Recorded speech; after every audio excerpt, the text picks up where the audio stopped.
चैत्र महीने में उस चैत्र के नए वर्ष का गिफ्ट ही आप लोगों के लिए ये शिव महापुराण की कथा शुरू की है।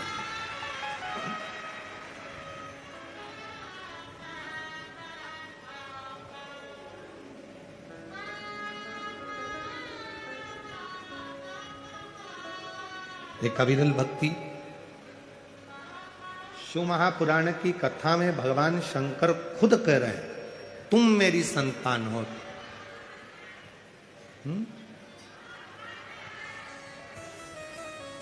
शिव महापुराण की कथा में स्वयं भगवान शंकर कह रहे हैं कि तुम मेरी संतान हो, तुम मेरी औलाद। कर्म से पीछे मत हटो। शिव महापुराण की कथा में भगवान शंकर स्वतः कह रहे हैं, शिव महापुराण की कथा में भगवान शंकर स्वयं कह रहे हैं, अपना कर्म करो, खूब करो, पैसा कमाओ, जितनी तुम्हारी शरीर की कैपेसिटी है उससे 4 गुना ज्यादा कमाओ। ये शिव कहते हैं, शंकर कह रहे हैं, भगवान ओगढ़दानी स्वयं कह रहे हैं कि पैसा कमाओ, खूब कमाओ। ये देवादिदेव महादेव कह रहे हैं, कर्म करो, खूब करो, देवादिदेव महादेव कह रहे हैं। शिव महापुराण की कथा में भगवान शंकर कहते हैं पैसा कमाओ, खूब कमाओ, और शंकर जी एक बात और कहते हैं कि उस पैसे को कमाने के साथ में थोड़ी थोड़ी दुआ भी कमाते चलना, थोड़ा थोड़ा आशीर्वाद भी कमाते चलना।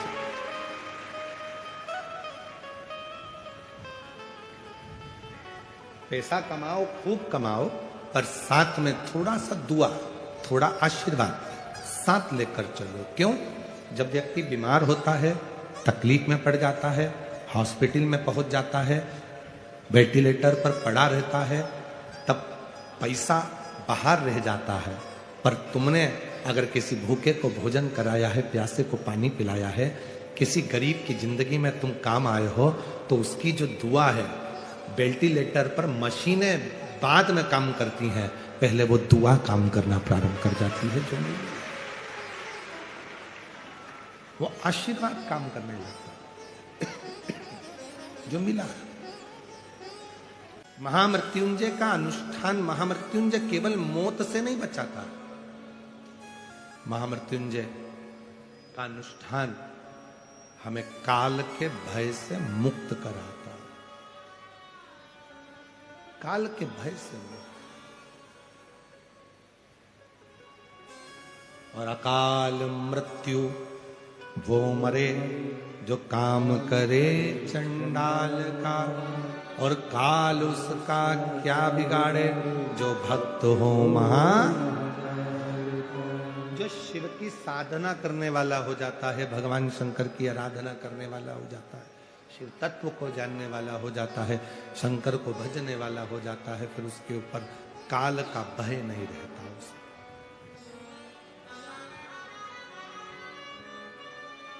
फिर उसे काल का भय नहीं है।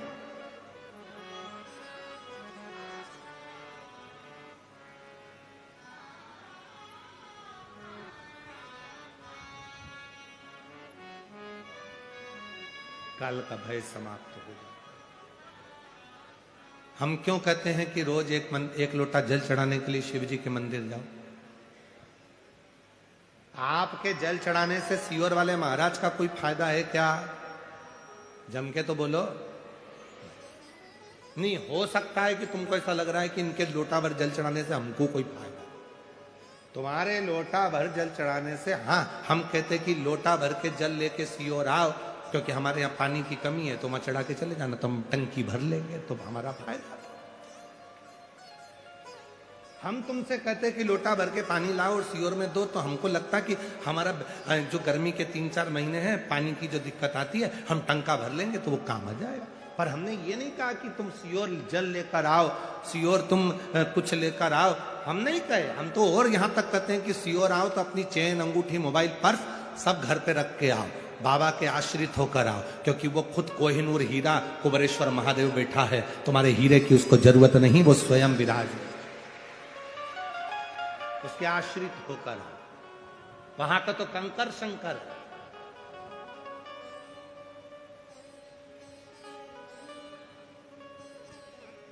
तुम्हारे एक लोटा जल चढ़ाने से सियोर वाले महाराज का कोई फायदा नहीं है। फायदा किसका है? तुम्हारा।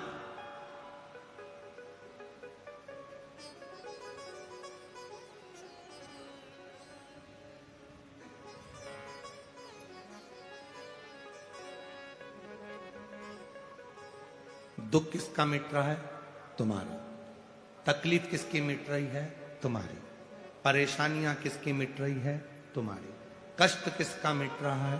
तुम्हारा। हो सकता है कि इस संपूर्ण विश्व सागर में किसी को तन की तकलीफ हो, किसी को मन की तकलीफ हो और किसी को धन की तकलीफ हो, उसकी पूर्ति कौन करेगा? मान लो अगर मैंने बना भी दिया इस संसार सागर को, ब्रह्मा जी कर रहे हैं, अगर मैंने बना दिया इस संपूर्ण सागर को, अगर मनुष्य की देह भी बना दी, तो इसका भरण पोषण करने वाला कौन होगा? स्वयं त्रिकालदर्शी शंकर भगवान विष्णु के यहाँ। तो भगवान विष्णु उठकर खड़े हो गए कि भोलेनाथ आए हैं, आइए प्रभु पधारो, आपका आगमन हुआ है नाथ।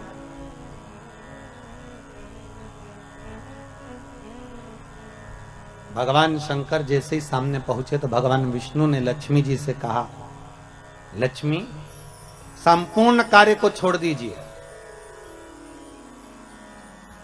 और संपूर्ण कार्य छोड़कर आज भगवान देव अधिदेव महादेव आए हैं, उनके आदर में लग जाइए।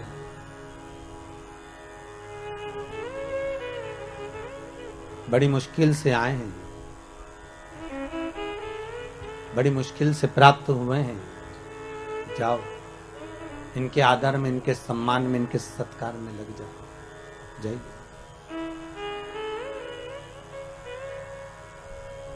लक्ष्मी जी सबसे पहले अगर कहीं गई तो माता लक्ष्मी ने, जैसे भगवान विष्णु ने कहा कि इनका आदर करो, सम्मान करो, सत्कार करो, तो लक्ष्मी जी अगर सबसे पहले अगर कहीं गई तो माता पार्वती के पास गई और जगत जननी जगदम्बा पार्वती जी ने पूछ लिया, लक्ष्मी कैसे आना हुआ, क्या बात है, तुम्हारे आने का कारण क्या है, तुम क्यों आई हो? लक्ष्मी जी बोली, पार्वती आज भगवान भूत भावन भूतेश्वर भगवान शंकर, आज त्रिलोकी का नाथ त्रिकालदर्शी कैलाशी अविनाशी शिव बैकुंठ में आए। पार्वती जी बोली कि शंकर और बैकुंठ?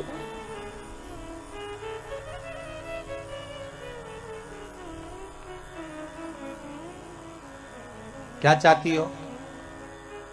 लक्ष्मी जी बोली, बस चाहना क्या है, आपसे निवेदन केवल इतना है कि आप ऐसा कोई उपाय बता दो जिससे शंकर जी प्रसन्न हो जाएं और मैं भूत भावन भूतेश्वर को रिझाऊं कैसे, मैं शंकर जी को मनाऊं कैसे, बस इतना बता।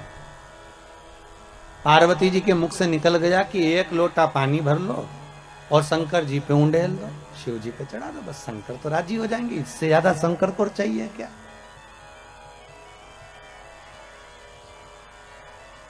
अब लक्ष्मी जी ने बड़े मन से पार्वती से कहा कि शंकर को पानी तो चढ़ा दूंगी मैं, पर एक निवेदन करूं मैं कि शिव को कौन सा जल प्रिय लगता है, हम शंकर को कौन सा जल चढ़ाने की शंकर प्रसन्न हो जाए।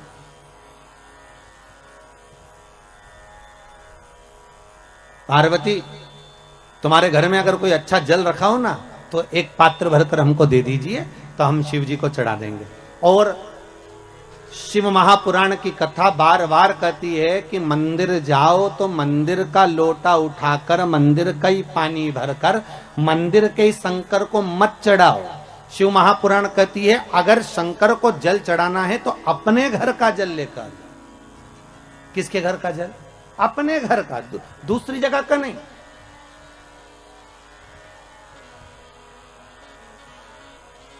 आपके द्वारा लाया गया, आपके द्वारा लेकर गया हुआ जल। अब पार्वती जी से लक्ष्मी जी ने एक लोटा पानी मांग लिया और वो जल ले जाकर लक्ष्मी जी जैसे ही पहुंची बैकुंठ में, भगवान शंकर को देखा, शंकर जी को देखकर लक्ष्मी जी ने एक लोटा पानी शिव जी पे डाल दिया। शंकर भगवान, अब अभी तो भगवान विष्णु को बोलना था हर हर महादेव, शंकर भगवान खुद बोल दिया हर हर महादेव। तो जैसे ही बोले हर हर महादेव, तो भगवान विष्णु समझ गए जरूर कुछ गड़बड़ हो गई हो। तो भगवान विष्णु ने पूछ लिया भोलेनाथ जी से, प्रभु क्या बात है, आप हर हर महादेव बोल दिए। शंकर भगवान बोले बात इतनी सी है कि बताओ पानी भी हमारे घर का लेके आइए, जो चढ़ा रही है वो पानी भी हमारे घर का। एक मुखी से लेकर 14 मुखी तक रुद्राक्ष की महत्वता कही गई है शिव महापुराण के अंतर्गत। और एक मुखी से लेकर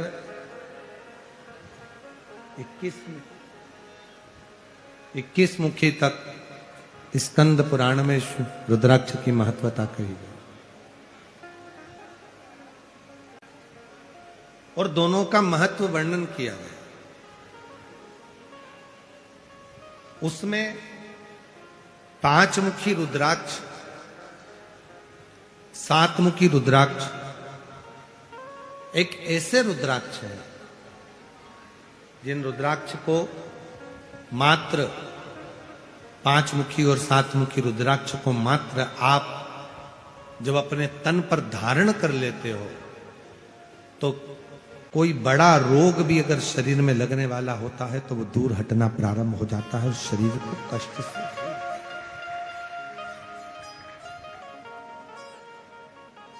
पंचानंद रूपी 5 मुखी रुद्राक्ष जो पंचानंद रूपी है, 5 मुखी रुद्राक्ष जो पंचामुख,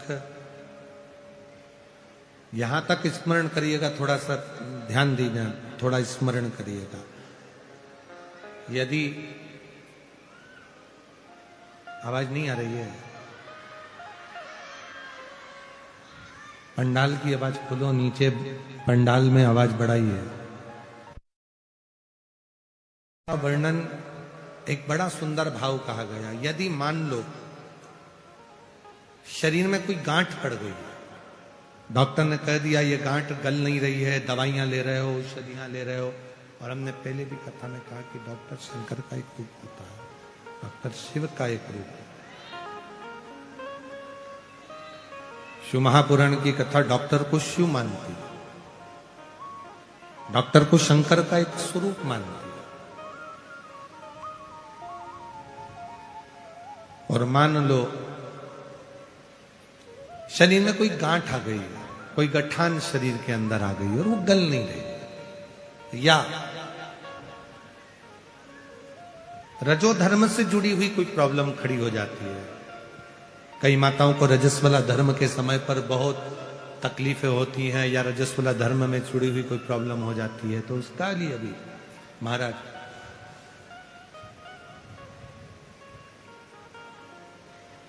गांठ को गलाने के लिए एक दुर्वा रुद्राक्ष तांबे के कलश में गला दिया जाता है। अगर सीहोर का रुद्राक्ष यदि आपके पास में है तो उसको तांबे के कलश में गलाकर, और उस जल को यदि किसी के शरीर में गांठ है और अगर वो थोड़ा थोड़ा आचमन कर कर रोज 1 चम्मच मात्र प्रतिदिन रोज गलाओ, और 1 चम्मच रोज उस दुर्वा और रुद्राक्ष के जल का यदि वह आचमन करे तो शरीर में जो गांठ होती है वो धीरे धीरे 20 दिन में 22 दिन में गलना प्रारंभ हो जाती है, और शरीर की गांठ गलती।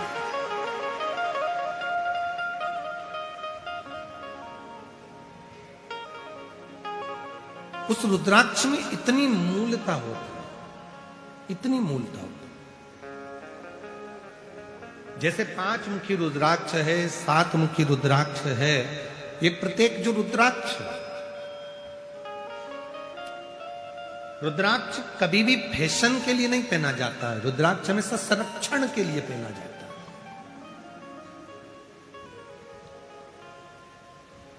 जो लोग विचार करें कि हमने रुद्राक्ष केवल फैशन में पहनना, फैशन के लिए रुद्राक्ष नहीं है, हमेशा संरक्षण के लिए, अपनी रक्षा के लिए, अपनी सेफ्टी के लिए। जैसे पहले होता था कि कर्ण के पास में एक कवच था, किसी के पास इंद्र के पास वो कवच पहुंचा, लोग कहते हैं कि उनके पास वो कवच था।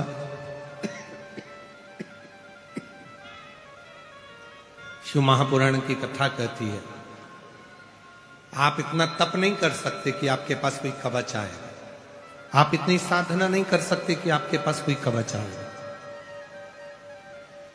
तो भगवान शंकर ने पार्वती जी से कहा कि मेरे नेत्र अश्रु से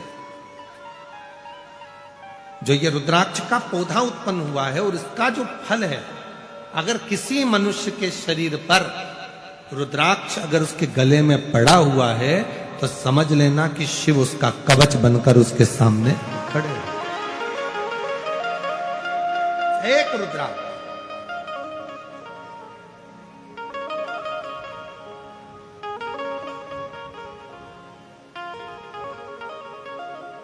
इसलिए सारी दुनिया में, संपूर्ण विश्व में सीहोर के रुद्राक्ष की मूलता रहती है। लोग अभी तो रुद्राक्ष वितरण बंद है मां, जब रुद्राक्ष महोत्सव होता है तो 2 महीने के लिए रुद्राक्ष वितरण बंद कर दिया जाता है। 15 मार्च से रुद्राक्ष वितरण वापिस चालू हो जाएगा, पूरा साल चलता है। कोई विशेष आयोजन होते हैं, कावड़ यात्रा होती है प्रदोष की, तो उसके 2 दिन पहले बंद होता है, 2 दिन बाद तक बंद रहता है। कोई विशेष फंक्शन यदि धाम पर रहते हैं तो रुद्राक्ष को बांटना बंद कर देते हैं, जिससे भीड़ रहती है तो लोगों को तकलीफ ना हो, कष्ट ना हो, उसका स्मरण किया जाता है। एक रुद्राक्ष यदि आप धारण कर रहे हैं तो फैशन से ना करें कि मैंने रुद्राक्ष की माला बनाई है पहनूंगा, आज का फैशन चल रहा है। ना ना ना, रुद्राक्ष बल देता है, रुद्राक्ष ऊर्जा देता है और रुद्राक्ष हमें कवच प्रदान करता है। कितना सुंदर कहा गया, यदि प्रातः के समय पर, सुबह के समय पर यदि मात्र रुद्राक्ष को हम अपने सीधे हाथ से गले में पड़े हुए रुद्राक्ष को केवल हाथ में थोड़ी तेजी से उसको पकड़ लेते हैं तो शरीर में अगर दिन भर में कोई रोग आने वाला भी होता है तो वो रोग कट जाता है, वो रोग समाप्त हो जाता है। उस रुद्राक्ष में इतना बल है। एक बात और स्मरण में रहे शमी पत्र की, बहुत एक बात और अपने स्मरण में लीजिएगा शमी पत्र। जैसे शिवलिंग, जलाधारी और स्थान, जब बहुत ज्यादा मात्रा में दरिद्रता होती है, बहुत ज्यादा मात्रा में बहुत कष्टमय जीवन, जैसे एक बहन ने अपने पत्र में लिखा है कि मैं हरियाणा साइड से आई हूं, उन्होंने अपने पत्र में लिखा है मेरे को मेरे टिकट करवाने का भी मेरे पास पैसा नहीं था। जिसने लिखा है अगर वो बैठी हो तो खड़ी भी हो सकती है कि मेरे पास टिकट कराने का भी पैसा नहीं था और मेरे पास में कोई धन दौलत इतनी भी नहीं कि मैं आऊं। मेरे मायके वालों ने मेरी भक्ति को देखकर, एक कोई उनके परिचित जा रहे थे तो उनका टिकट कैंसिल हुआ तो मुझे यहां पर भेजा, मैं यहां आई। अब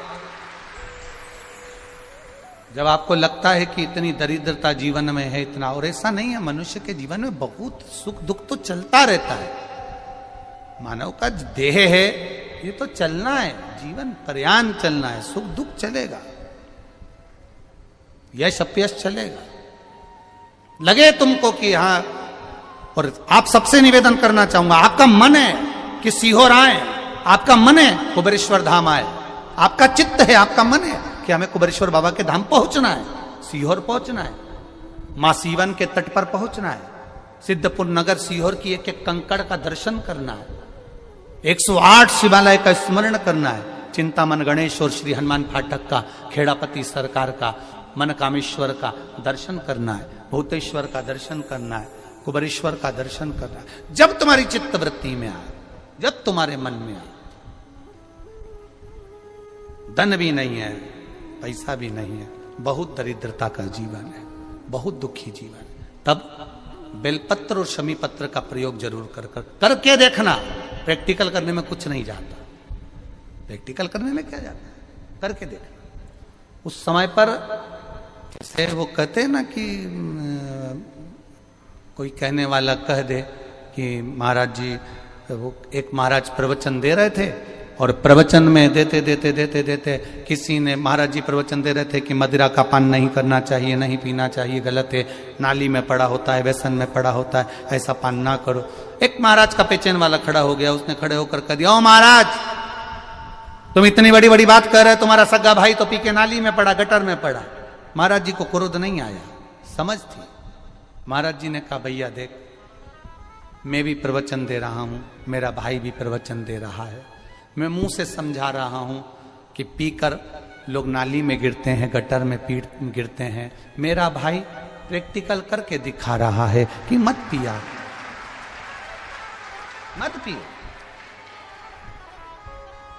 प्रैक्टिकल वाली बात है। शमी पत्र, बेलपत्र का एक बार जीवन में प्रैक्टिकल कर कर देखना, प्रैक्टिकल करना। जैसे आपको कहा कि आपका विश्वास अगर पक्का है, भरोसा अगर दृढ़ है, और शंकर के प्रति अगर आपका विश्वास पक्का है, आप 7 दिन यहाँ रुके हुए हो, 5 दिन रुके हुए हो, या यहां से अपने घर जाओगे, निश्चित है वो रुद्राक्ष कहीं से भी आए, कैसे भी आए, तुम्हारे पास बहुत जरूर जाएगा, निश्चित है। और ये कहीं से भी, कैसे भी, किस रूप में आए, कहां से आए, क्या करे, वो उसके ऊपर है, देगा। विश्वास लेकर आए हो, भरोसा है, दृढ़ता है। उस बच्चे ने बोर्ड परीक्षा दी, परीक्षा देकर उसने नौकरी का लगाया, विद्युत विभाग में लगा, विद्युत विभाग में मेरे महादेव को हो सकता है नहीं समझ आई होगी तो रेलवे में लगा। विश्वास, भरोसा दृढ़ होना चाहिए। 2 चीजें हमारी शिव महापुराण की कथा कहती है, एक अपना कर्म करना मत भूलो, मेहनत करना मत भूलो, और दूसरा महादेव पर विश्वास करना मत भूलो। ये शिव महापुराण। कर्म करना मत भूलो, मेहनत करो, दिल से करो। जब लगे आपको कि दरिद्रता बहुत है, जब लगे आपको कि दरिद्रता बहुत ज्यादा है, किराया तक नहीं है, मैं कैसे जाऊं, कैसे उस महादेव के दर्शन पाऊं, कैसे उसकी चौखट पर जाऊं, कैसे उसको नमन करूं, तब उस जगह पर आप एक बेलपत्र, जहां से जलाधारी बहती है उधर, एक बेलपत्र जहां जलाधारी के ठीक विपरीत की स्थिति में, और 7 शमी पत्र मेरे महादेव के ऊपर, केवल आपके हृदय की बात कहते हुए शमी पत्र और बेलपत्र इस तरह से समर्पित। पहले ध्यान रखना, पहले पूरा श्रृंगार, स्नान, पूजन, चंदन, अक्षत, गुलाल, अबीर सब हो जाए, उसके बाद की बात है ये, उसके बाद की बात। एक बेलपत्र इधर, एक बेलपत्र इधर, और उसके ऊपर 7 शमी पत्र के पत्ते, एक एक कर कर चढ़ाना, पूरे इकट्ठे कर कर नहीं, एक एक कर कर बाबा से विनती करते हुए, कांटों से भरी हुई शमी है जिसको तूने निहाल कर दिया, मेरी जिंदगी भी कांटों से कम नहीं है, मैं जानती हूं